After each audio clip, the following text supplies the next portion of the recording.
the water, we serve the water right now.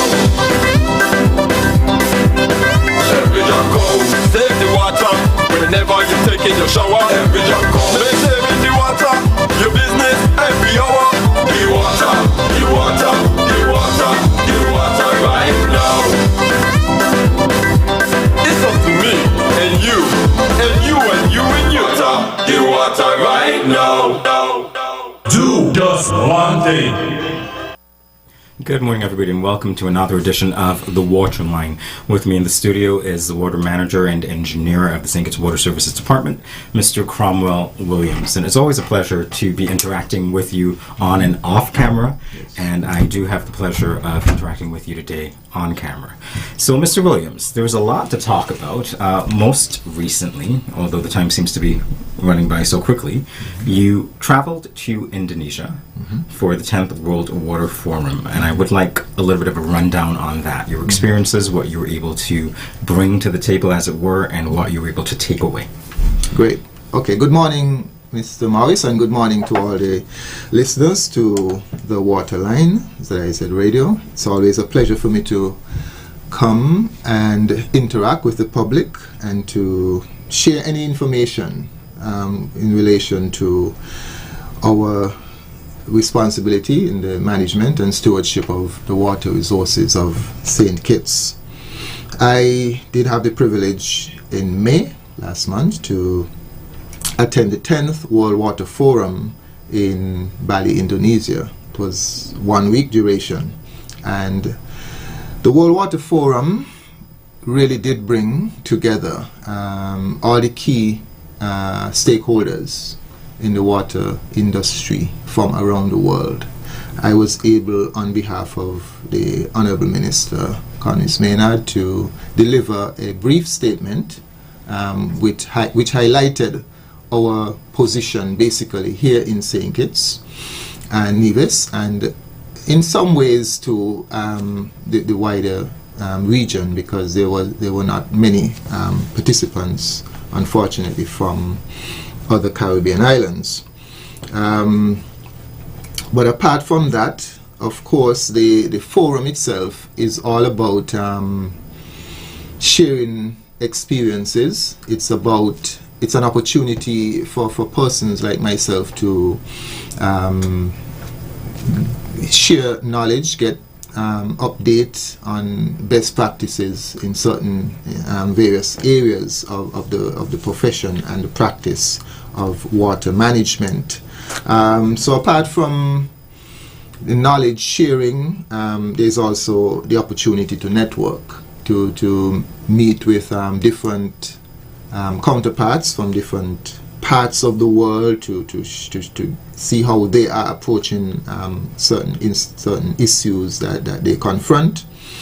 And I would also say it was an opportunity to advocate as well, meaning that you have to highlight what are the concerns and bring to, especially the developed countries, what are some of the issues that we are facing. The main one, of course, being climate change, and I would have highlighted that in particular because we know that here in St. Kitts we would have seen already some of the adverse or negative impact of climate change.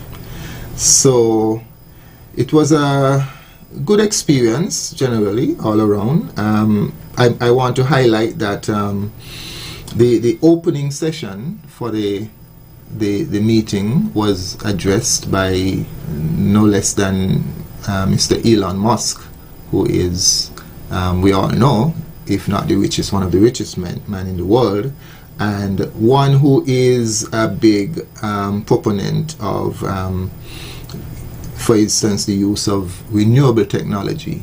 And in his comments, he would have spoken passionately about the use of solar energy, for instance.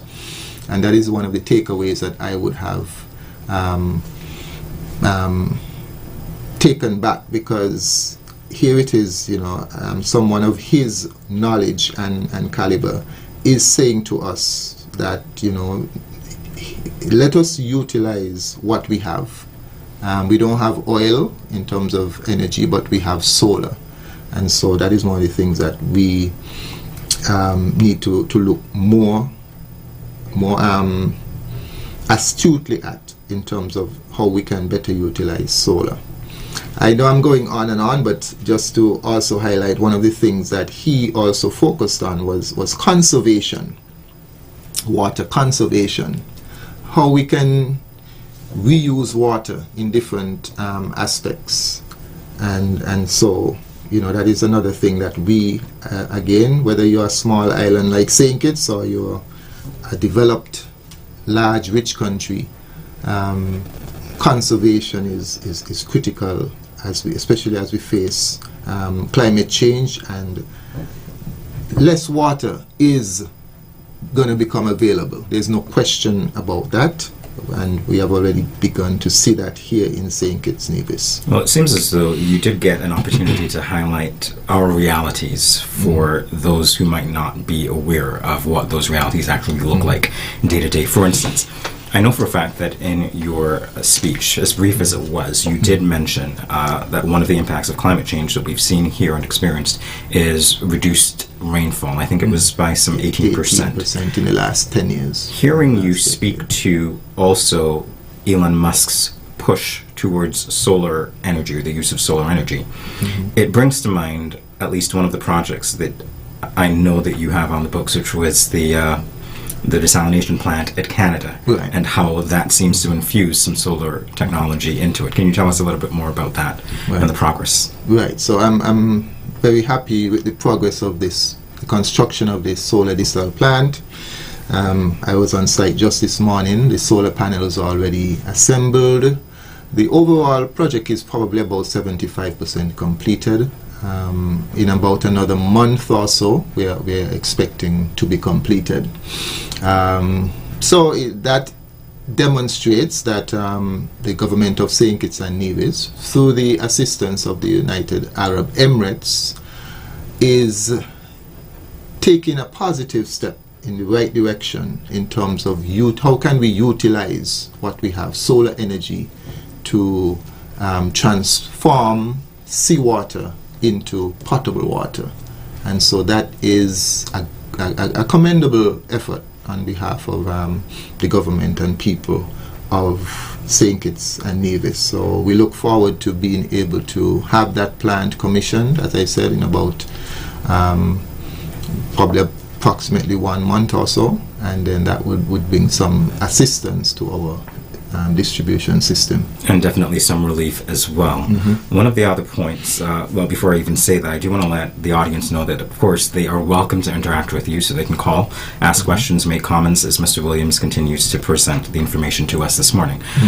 One of the things that I do want to highlight from your, again, brief speech at the World Water Forum is that you mentioned that desalination is, in some respects, maybe as much as 3 times as expensive, if not 4 times as expensive, as the way that we supply water now.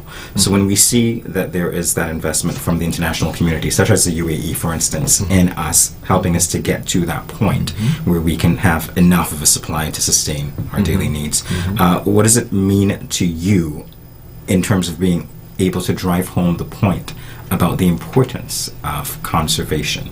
And even as we talk of coverage and supply and demand, tell us about those considerations as to how you perform your daily tasks. Right. So desalination on its own uses a lot of energy, a lot of electricity, and so we know electricity is not cheap, because we have to import the fuel, the diesel that drives the generators, for Skelec, that provides us all with electricity. So electricity is costly for us in St. Kitts Nevis, and a desalination plant uses a lot of electricity. It uses, I think it's about maybe $10 EC to convert for every 1,000 gallons of water that is converted. Now that is easily twice the cost that is involved in getting water, providing water from our traditional sources, as I mentioned, whether it is from a source in the hill or it is from a well.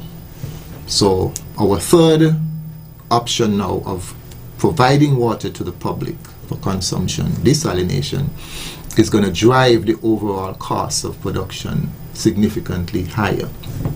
And of course, that means we have to look at the socioeconomic impact of that. We have to look at the ability of poor persons, say, to afford that cost, because at some point, water rates will have to be increased to help offset that cost of production. And so it comes back now to conservation, because whereas, for instance, we are in the process of finalizing the contract to construct a 2 million gallons per day desalination plant in Bastia, that will be driven in the first instance by power from Skelec. Of course, we can expand our solar plant, install solar plants additionally to help drive that desalination plant. But in the first instance, we're hoping to have this plant completed, started this year, completed next year, and in the first instance it will be fully driven by diesel power, or rather by electricity which is derived from diesel. Conservation, it's important for all of us to see how best we can use less water, and we can never say that enough. There are some persons out there who can attest to the veracity of what we are saying, in that they would have had the experience of having had whether it's a leak somewhere in their building or leaking toilets or so on. They would have had the experience. We would have said to them, look, you're using a lot more water than you should be using. You need to check your premises for leaks. They would have had that done. They would have found the leak, had it repaired, and they would have seen the drastic decline in their usage. This is what we want repeated hundreds of times, because there are hundreds and even perhaps thousands of persons out there who still have that situation. Not just individual homes, institutions, from health institutions, government institutions, and otherwise. Now, one of the things that I would have also been re-energized or re-inspired from my trip to the 10th World Water Forum is what we're doing here right now, is the importance of dialogue and communication, because it's not just the water department that manages water resources. It's not just the water department or the government that manages water.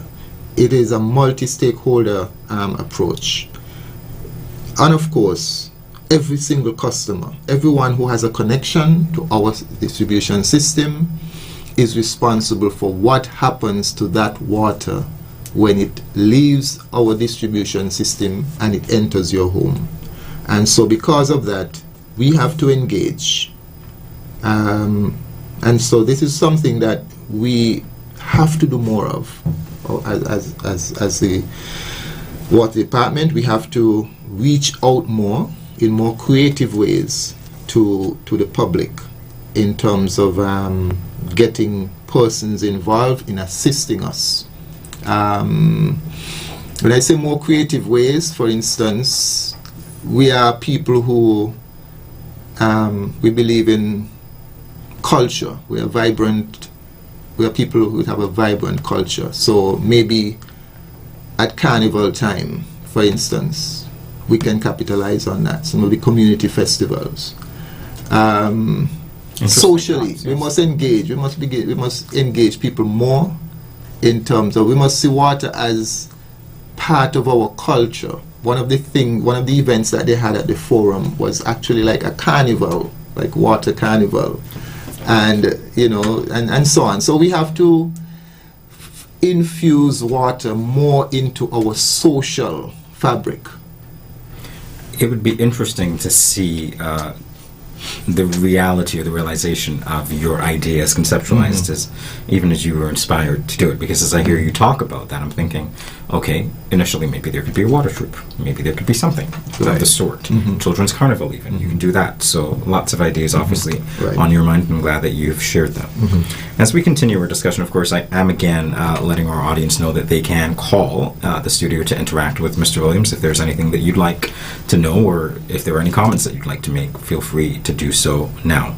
Now, Mr. Williams, as we talk about ongoing projects or even prospective projects, one of the things that came to my attention not too long ago, and I know that I brought it to your attention as well, was the need to have some additional information concerning the ministry's and the Water Services Department's engagement of Dr. Roland Hogue, president of Bear Rock Consulting Incorporated, as he was, of course, identified as a person who would be, through his company, facilitating the finding of drilling sites by, if I'm not mistaken, the use of aerial technology. Right. So what can you tell us about that to date? Right. So we know that in St. Kitts, about 70% of our water currently comes from wells, groundwater.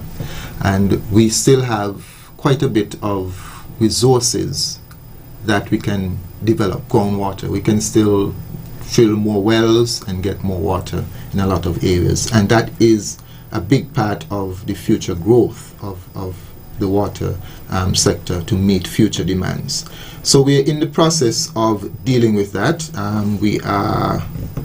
We would have engaged, as you mentioned, an individual or a company out of the US to assist us with the first phase of this groundwater development, which is the prospecting, the searching, looking at the geology of the island and the hydrogeology of the island, looking at to identify where best to drill. Now, part of the process of searching to determine where the best sites to drill involves the use of advanced technologies that were developed in the oil industries, for instance, and so on. And all right, sorry to interrupt you, sir, but we do have a caller. So a good day, caller. Please go ahead. Good morning, host, and good morning, Mr. Williams. Morning, sir. I want to thank you for coming to the public to educate the public concerning one of the most important utility that we have, our resources that we should have access to, the water situation. The thing is that, well, my question should be to you.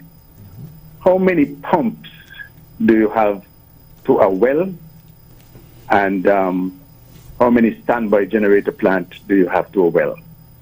One well. Because it's expected that if you have 2 pumps at one well, and one of the pump break down, you should be able to switch from one pump to another. If government electricity goes, that standby generator should take over and continue before all of your resources from your reservoir runs out. So if it's not so, could you please explain to the public why it's not so that one could get continuously service from the water system? Because it takes time to repair pump and replace one, and it might take a long time before electricity returns. Thank you very much. Continue to educate the public.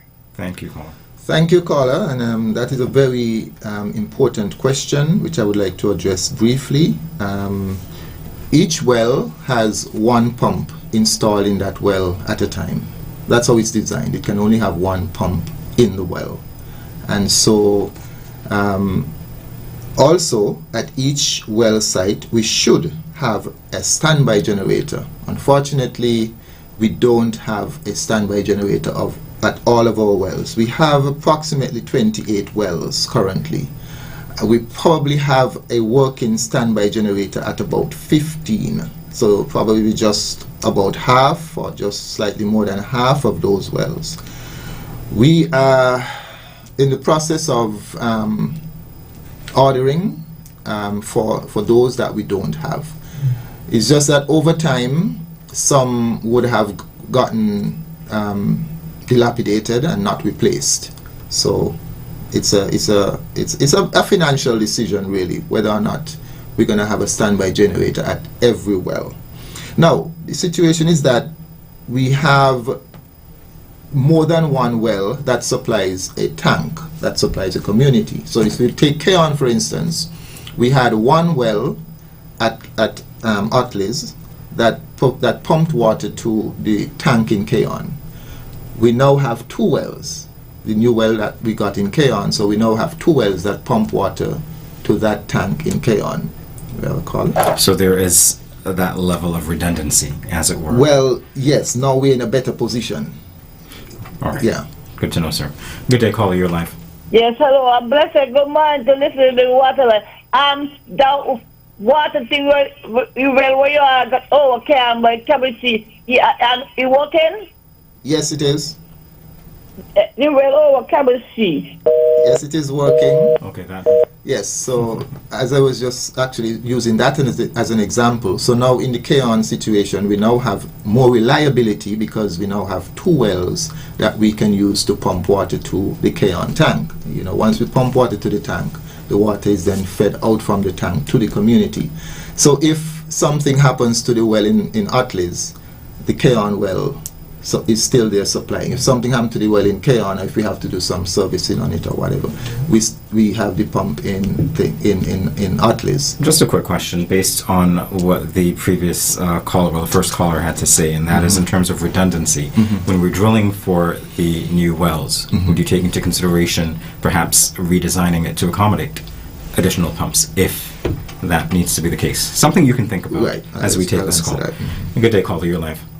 Yes, Mr. Williams, sorry to make me sound a bit irritated to you, but you have a time lapse before you could repair a pump, replace a pump to restore water. And so you spoke just now very well about having an extra pump with an extra well.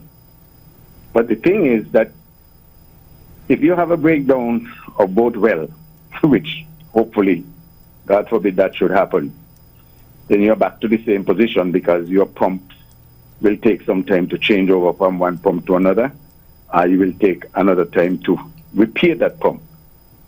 The thing is that you made a statement saying that there's only one pump that could operate on one well.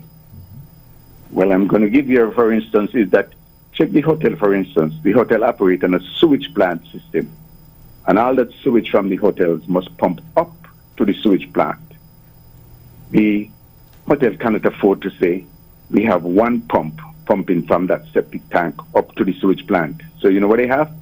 They have two pumps, and one will work simultaneously. If one breaks down, the other one will take over. The other thing is that concerning a system right now, what we have, you have lots of water that is going to Green Hill tank. And that water, you have so much water that is flowing back to the ocean. Have you ever considered an island ring main that could put a system in place that water that is running down back in the river can maybe make connection towards Bastia that have shuts off in the night and so on? And that will be able to help you facilitate your water system. I'm not sure, I'm not telling you how to do it, but to me, I think that you should use whatever pipes you have to capitalize on whatever water that is possible. Utilize it to make sure that it's spread out in an even path around the island so that you can come up with water about, maybe not 24/7, but maybe at least a good 9-10 hours per day. So that's only a suggestion. That doesn't mean that you have to take it. But I hope that you will think on these things and see how best we can utilize what we have. Thank you very much for your service. Thank you for educating the public. Have a good day. You too, caller. Thank you. Thank you, caller. That was a very good observation that you have made, and yes, the idea of a ring mains around the island is one that we are aware of. It's one that is part of our plan, and it is in place in some parts, because for some years now what we have been doing is installing that in sections. So it is in place in some parts, and for instance, if you look at the area between, say, Sandy Point to as far around as Deep Bay, there is a ring mains in that area, so we can move water from Sandy Point all the way around to Deep Bay. It's also in place actually from Old Road, because water from the Wingfield source in Old Road is transmitted all the way down to, well, we can't send it all the way to Sandy Point, but for now there's an isolation valve in the New Guinea area. So that stretch from Old Road down to New Guinea is fed by one mains. The area you highlighted though in Keyon is one area that we have a 4-inch line in that area, and that of course would need upgrading to a larger size. But so we can move water from Keyon to Bastia or Bastia to Keyon at the moment, but the line that is in place there is only a 4-inch line, which is relatively small. So that is something that we need to look at in our medium-term expansion plans. And just for my own education, medium-term expansion, the time frame for that? Medium-term in utilities, well, in infrastructure usually means 3 to 5 years. Okay. The government planning system, medium-term. Oh, that seems to be an acceptable Short threshold. terms mean you have the money, you have the designs, everything, you're ready to go in the next 1 to 2 years. That's immediate. Medium term, you need to do a bit more planning and have the money and so on. So we tend to say 3 to 5 years, medium term. Okay, fair enough. Well, we have roughly 35 seconds left on air, Mr. Williams. Quite a lot of information we've gone through today, but we still have so much more to do. So, of course, open invitation to you to come back whenever. But I do want to give you the last 20 seconds for a final word. Well, the Water Department and the government, by extension, we continue to do our part in terms of seeing how best to approach the development of new sources to meet expanding growth in St. Kitts. St. Kitts is a fastly developing country. And so the infrastructure, the public expects the government to keep up with the public infrastructure, and the government is committed to that. We are about to spend tens of millions of dollars to construct, as I said, a 2 million gallons per day desalination plant that will restore 24/7 supply to Bastia. The government is committed to restore 24/7 water supply to the entire country in the medium term. And that is the final word for today. So, thank you for joining me for this edition of The Waterline. I've been speaking with the Water Manager and Engineer at the St. Kitts Water Services Department, Mr. Cromwell Williams. I am the Acting Communications Officer in the Ministry of Public Infrastructure at AL, Jamie Morris, saying thank you and see you next time. Water is life, life, life, life, life, life. Water is life.